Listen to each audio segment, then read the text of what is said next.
Hello and welcome back to Inside Music Curation. We're the team at Feed Media Group. We're a B2B music platform, and we get together every first Wednesday of the month to talk all things around music curation. I've got my esteemed colleagues, Mike Savage and Juan Hernandez Cruz from our Feed Media Group music curation team.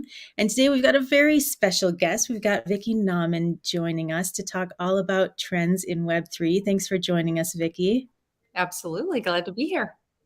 A little bit of background on Vickie, right? She's been a great partner for Feed Media Group. She specializes in the intersection between technology and music with a focus on music licensing, which is complicated, products, relationships, rights, helping companies grow, global strategic development. She's the founder and CEO of the consulting advisory firm CrossBorderWorks, because if music licensing wasn't complicated enough, when you try to do it internationally, it adds another layer on top of that. And has a really ambitious portfolio of forward-thinking companies that she works with across gaming, tech, consumer electronics, and she's a digital music pioneer and Web3 enthusiast. So that is why we're all here today, to make sense of this thing called Web3. and I can tell you, between the four of us on this screen, we have varying levels of what we know and understand about Web3. But we're just going to dive in and talk about it, from a music perspective. And Mike, I think, you kind of had a great kickoff today in your research. Tell us what step you took to learn a little bit more about Web3. I thought I was like, all right, let me jump into the future or the present and get into Chat GPT. And I asked Chat GPT, I said, explain to me what Web3 is in 4 sentences, as if I were a 7-year-old. And it gave a pretty good explanation for a 7-year-old. So even I understood it, kind of, sort of. I can read it to you if you'd like. I have it right here.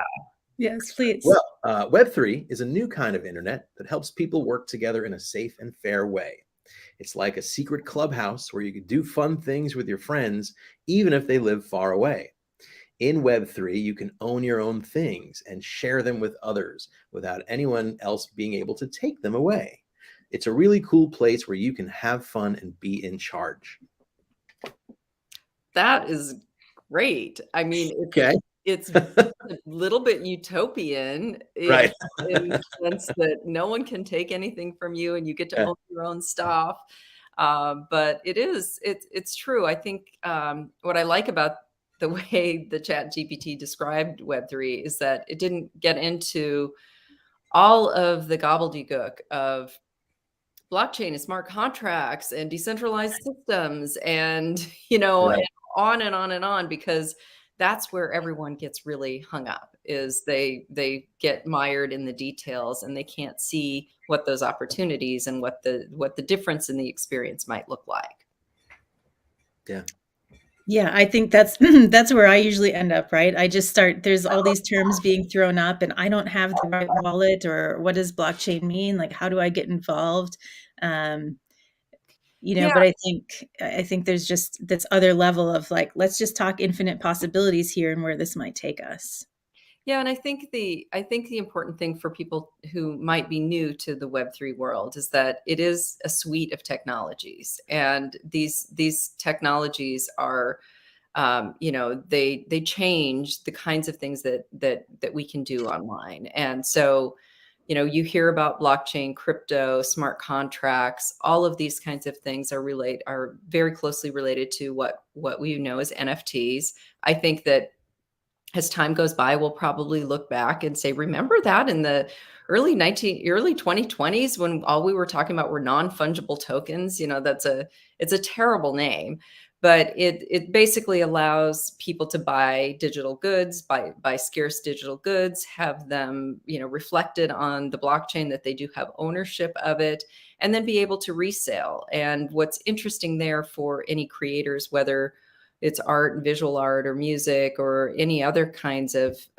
things that are being sold on the blockchain, is that if you resell it, the original artist can also participate in that resale because everything is reflected transparently on the blockchain. I think that that when we think about music, I think music NFTs and this whole spectrum will probably evolve a little bit differently than it will for visual art. Because I think music, I think a lot of this is going to be built around artists and fans and communities and fan clubs of all different sizes and shapes that might allow fans to, connect with the artist, have access to tickets, co-create with the artist, own some rare goods, and be a part of a tribe and a community. On the other side of Web3, there's also the more experiential things that we hear about, the metaverse. And the metaverse is with that little chat GPT connection about being able to play with your friends, whether they're near or far. And that's very much central to metaverse type of experiences where they're virtual worlds. And, and you and I can be in different places on the planet, but we as avatars can come together and be together in a virtual environment. This can be flat in the sense of just needing a computer or a mobile device, can be with augmented reality, virtual reality, where you need some sort of eyewear or headset. And I think there are probably going to be all sorts of things in here for music, everything from live concerts, that we're already seeing some of this in platforms like Fortnite and Roblox. But I think a really, really, I can imagine music festivals. I can imagine that we will have artists performing for us as holograms in local venues. We will have the ability for people to be live and interacting with each other, highly social, very much real time, and the artists as well. And so this opens up, I think, for music, really great opportunities for artists who have fans all over the world, but who, even if you do a 50-city tour, which is an enormous undertaking, you probably still won't reach the vast majority of your fans because they won't be able to be at, Hamburg on a Tuesday night to see your performance there.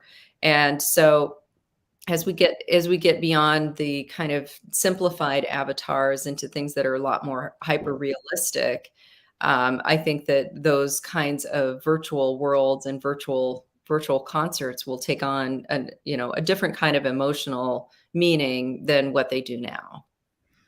And I think you nodded to a few things that I've identified around Web3, and that is it's very experience based, right? Like, yes, you have NFTs and you have these tokens, and there's all these benefits of being able to resell and track that back to the original artist. And I think Web2 itself has been trying to do this, right? Like, especially through the pandemic, right? I think there's been some blurred lines between how Web2 is trying to accomplish, these same kind of experience-based connections. So, what do you see as like the primary differences between Web2 and Web3, or maybe where the lines are starting to get blurred? I think it's a great observation, because I don't really think that there is this Web 2 and Web 3, and these are binary differences where we have Web 2.1, 2.2, 2.5. We have all sorts of shades of gray. And that, even platforms like Roblox, which is really, it's not decentralized, is very much a centralized platform, but that is still a metaverse and it's still a virtual world. But I think that some of the things that are similar about the way that we have evolved music, where we're trying to bring artists and fans closer together, places like Patreon and Bandpage or Bandcamp, and then artists and fans being able to be closer in live streams and chats, and some of the things that have emerged in the pandemic, which I think also have a different degree of authenticity. And, before the pandemic, there was so much, requirement around, anytime an artist is going to do something, it's got to be perfect and it's got to be polished and finished. And what we saw during the pandemic was, like artists doing shows in their living room in their jammies for the rest of us who were locked at home. And all of these things lead to this more authentic personal relationship that we can have through technology with artists that we love. But there are some things that are really different about Web3 and Web2 in terms of like business models and revenues. And that I think is something that is, that's so important, especially for artists today, because for instance, like all of the monetization we have now online, streaming services, UGC, social media platforms, they're all really subject to algorithms, to volume, and to access. And so the business models will only really work for you as an artist if your music gets streamed millions, hundreds of millions of times in some instances, is the only way that you will make any kind of meaningful money. And that really doesn't work for everyone. And it's, I think about a pyramid of artists, and at the very top you have maybe the top 2%. At the bottom you have hobbyists and people who are not necessarily trying to do this as a career, but it's a creative expression. But in the middle, there's a lot of independent artists, maybe some artists on major labels even, and artists that are on independent labels, many of whom have long careers and they have very loyal fan bases. But it's really that middle section that the current business models don't necessarily work, because maybe the music doesn't get on playlists, or your fans don't listen to your music on repeat over and over and over again. And in Web2, it's really hard. It's really hard to make money, and in our environment, if you're falling into that category. But in Web3, there's all sorts of ways to pull in a small group of fans into a community, into an NFT, into some sort of token-based environment, or in a metaverse, and to monetize a small group of fans out of loyalty and out of engagement.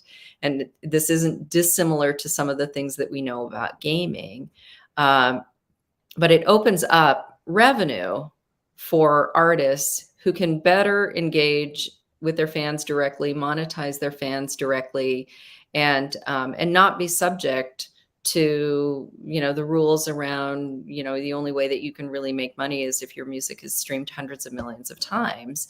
And I think that changes the paradigm for a lot of artists to take a little bit more control, figure out which of their fans want to participate in Web3, and then, come up with a creative idea that is going to really engage them, and they will support you. Where do you think we are, just in terms of sort of technical challenges, right? Not everybody knows what a MetaMask is, or that they would have to buy Bitcoin and put it into a wallet in order to go and support their favorite artists on Web3. How far out do you think we are in terms of this being a semi-regular, occurrence? Yeah, I think that's a great point too, Mike, because the user experience is pretty clunky right now. And it is exactly as you say, like, oh, okay, I want to buy an NFT. I need to get some crypto over here, and then I'm going to create a MetaMask account. I'm going to put the money in my MetaMask account and my wallet, and then I'm going to buy the NFT over there, and I'm going to open up my wallet and attach it to the NFT platform and buy the NFT, and then close the wallet, and the NFT's over there, and you have a code to get to that, and then you have your MetaMask. And it's like, it is very, very far from mainstream. And so we have a lot of Web3 enthusiasts who are in this world. But I think in order for this to become mainstream, especially music users, we've gotten so spoiled by the ease of use of Spotify and Apple Music, and the simplicity of being able to open up an app and find any kind of song that you want. And so I think in order for this to become mainstream, we need to have everything, the ability for people to pay in just regular currency. We need to have much more elegant and easy, user experiences. I think we want to have interoperability, so we can have a wallet that works on many different platforms, easier ways to display the NFTs, or, really engage in all the communities with simpler transferability across the different platforms. And I think we're, all the companies, I feel like all the companies that were really active in the last couple of years have really proven out a proof of concept that people will engage, that there is something there. People will exchange money. It's not perfect. And it's certainly not without issues that need to be ironed out. But I think we're in this phase of more sustainability, and a lot of companies are building out infrastructure. I think over the next 3 to 5 years is when we'll really start to see things that are becoming more mass market experiences, and that there's always a separation whenever there's a new technology. There's always a separation between companies that have an appetite to do things with music and those who don't. Music rights add so much complexity to something. And, the difference between if you have a visual artist versus if you have a musical artist, and the kinds of things that platforms have to think about of, like if someone has created a piece of visual art, did you create that whole piece? Do you own it? The answer is usually yes and yes. Then you're good to go. Music, did you write the song? Did you perform the song? Were the only one that wrote the song? Do you have a publisher? Do you have a label? Do you have other writers and collaborators or producers that you need to cut in on this? Does everybody need to approve all of it? And there were many times during the pandemic where companies that were operating in the Web3 space, they had absolutely no idea what they were getting into with music. And, and I would be the bearer of bad news, and I could just look at them, like their faces just drop. And then they're like, are you for real? What are you talking about? Music publishing? I just did a deal with the artist. What are you talking about? Publishing? What is that? And, and this is like a discipline and a constraint that if you want to do things with music and you want to do them in a way that you're not infringing and you can raise money and grow, you have to deal with all of this. And I think we will see over the course of the next couple of years, platforms that emerge that are really friendly and set up right for music. And that's where many of these kinds of what I feel are going to be more like interactive fan clubs and really wide ranging, that's where they'll mostly live. Hey, Vickie, during our pre-production call yesterday, you had some great tidbits on who would benefit from Web3, like who, if they lean into it, like who really can benefit from it. Do you mind talking about that at all?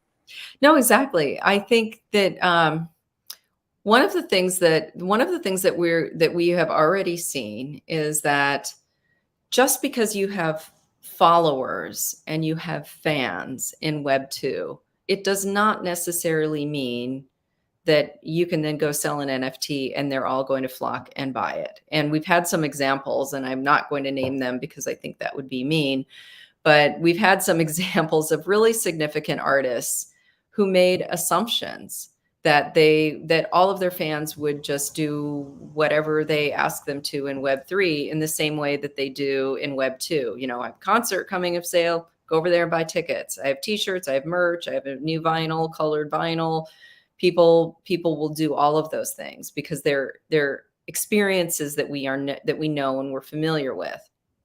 But I think people have to think about Web3 a little bit differently. And when it gets more mainstream, this probably won't be a requirement, but right now it is. And that is, is there a subset of your fans that you think are right for Web3? They have to be willing to kind of try out new technologies and put some money on the table, spend some time figuring it all out, who will follow you into that world. And there's usually a step that is in between Web 2 and doing something in Web 3 where you want to monetize, and that's creating a community, whether it's creating a Discord server or some other way of aggregating your fans that want to do things in Web 3 And there will probably be people who come to you through Web3 that are not current followers as well. How do you aggregate them and create a little community and ask them, well, what kinds of things do you want? What are you interested in? What should we do? Do you want, would you be interested in buying some interesting scarce goods? But you have to think about that subset of your fans as your Web3 universe. And so if you're an artist and most of your fans are over 45 or 50, they may not be the right demographic for Web3. So I think a lot of the things with Web3 are going to be defined by the generation that's under 20 right now. And It's really an early adoption phase, right? So if you're an artist and you want to, be a part of this, you're almost tasked with educating your fan base on how to participate, right? Like there's not necessarily a rule book. So that I see that as a possible barrier or a possible opportunity, right? For artists that do have that community and want to instigate that, there's a place where they might be driving that traffic. And that's a good point, because it's not just like, that's not just a negative that, I can't bring all my fans, that there's only going to be a small group. But the benefit there is if you're building an intimate, authentic community, it's probably not going to be with 5 million people. It's probably going to be with a smaller subset. And so you want people who want to be there. And I'm always a huge fan of self-selection in music, because, you get people who raise their hand and say, yes, I'm game for that. That sounds interesting. Excellent. If you have to try to drag people screaming and kicking into the future, it probably won't be successful. But a lot of electronic artists have been way out in front on this. And I think it's a combination of the mindset where many people in electronic music have operated just slightly outside of the traditional music world, where they built communities, they built direct relationships with fans far before any artists on traditional labels and publishers were even thinking about that. And they tend to be much more forward thinking about use of technology and fans embracing the artist's use of technology. So, but it doesn't mean that you can't do that as an artist, but you just have to kind of go through a process of thinking about, what do I want to do for my own creative expression? Who are the fans that I have that will appreciate that? How can I reach them and pull them into a community, and then start engaging with them in a different way than you would if someone's just on an email list? Well, and I think the other common thread that I hear a lot in Web3 is it's this quality over quantity, right? Instead of everything all at once, all of the time, it's these very niche experiences, smaller communities, the scarcity model. And I think that is the kind of tie back to curation, right? Like, what does curation look like in Web3? And where there are music experiences, will you have, a gazillion channels to choose from, or will each experience be curated in such a way that, it's a very cohesive experience and everyone in that digital environment is experiencing the same thing? Yeah, I think that's a really great point. And I think that, our Web 2 world, so much of that is about having every song that's ever created in every single big platform that you can access. And that's really, that's a value proposition that I think has just been done in Web 2, but I don't see any Web 3 companies that are thinking like that. They're thinking more about, who are the artists that we want to bring in, and what are these boutique kinds of catalogs or music experiences or immersive experiences, or offers can we present? And it isn't so much about come here for one low price and get everything ever created. It's like, come here and you're going to find something really, really special. And that absolutely goes down to creation, curation, and partnerships. Well, I don't know if we could have summed it up any better than that. I think that's a great introduction. Thank you, Vickie, for walking us through, what Web3 is, what it means to music, some of the differences between Web 2 and Web 3. And again, just really tying it back to, what we talk about here, which is music curation and getting the right music to the right person at the right time, no matter what platform or what Webiverse you might be in. So it's really great to have you and your expertise here. Thank you so much, Vickie. Thanks so much for having me. Thanks. Yeah. Are there any other resources for people that are really interested in learning more about Web3 specific for music, anywhere that you would point people? Yeah, there are. There's a person, Ziggy, who writes a lot about it, and then Water and Music Community. They do an inordinate amount of research and publish papers. Some of them are free, some of them are behind their membership paywall. But they've got a really passionate group of people who are trying to make sense of this for more and more people who want to get into the space. Excellent. And I'll try to drop some links in the comments. We did have Sherry Hugh from Water and Music on our Voices Behind the Music podcast with Jeff Yasuda. So I'll drop that link in here because I think there's some valuable information. And thanks again, Vickie. And if you're new to Inside Music Curation, again, we're the team at Feed Media Group. We help businesses power engaging experiences with music, and you can learn more at feedmediagroup.com. Thank you, guys. Thanks, guys. Hey. Cool.